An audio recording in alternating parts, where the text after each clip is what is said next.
वृंदावन में एक संत जी थे जो कि प्रतिदिन श्रीमद् भागवत का एक अध्याय पढ़ते और उसे श्रद्धा से श्री राधा रानी जी को अर्पण करते थे।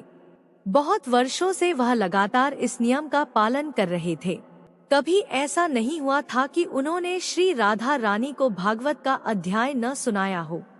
लेकिन एक दिन जब वह भागवत का अध्याय पढ़ने बैठे तो उन्हें उसके अक्षर दिखाई नहीं दिए, जिस कारण वह कुछ भी पढ़ नहीं पाए। उनकी आंखों से अश्रु धारा बह रही थी कि मैं आज श्री राधा रानी को भागवत का अध्याय सुना नहीं पाया। उस दिन ना उन्होंने कुछ खाया और ना ही पिया, रोते रोते पूरा दिन निकल गया, क्योंकि उनका नियम था कि भागवत पाठ करने के पश्चात ही भोजन करते थे।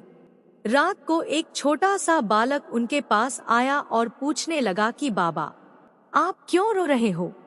क्या आपकी आंखों की रोशनी नहीं है? क्या आप इसलिए रो रहे हैं?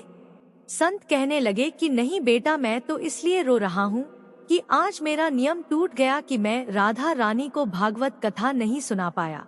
लड़का कहने लगा कि बाबा, मैं यह पट्टी अपनी आंखों पर बांध देता हूँ, इससे आपकी आंखें ठीक हो जाएगी। संत को लगा कि यह बालक वृंदावन के किसी वैद्य का बेटा होगा जो आंखों का इलाज करना जानता होगा। संत आंखों पर पट्टी बांध कर सो गए। सुबह उठकर जब पट्टी आंखों से उतारी तो सब साफ साफ दिखाई दे रहा था। संत बहुत प्रसन्न हुए और सोचने लगे कि देखूं, बालक ने पट्टी पर ऐसी कौन सी औषधि लगाई थी कि एक बार मैं ही पट्टी बांधने से ही मुझे साफ साफ दिख रहा है।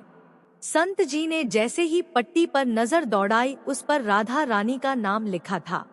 राधा नाम की महिमा देखकर संत जी की आंखों से अश्रु धारा बहने लगी।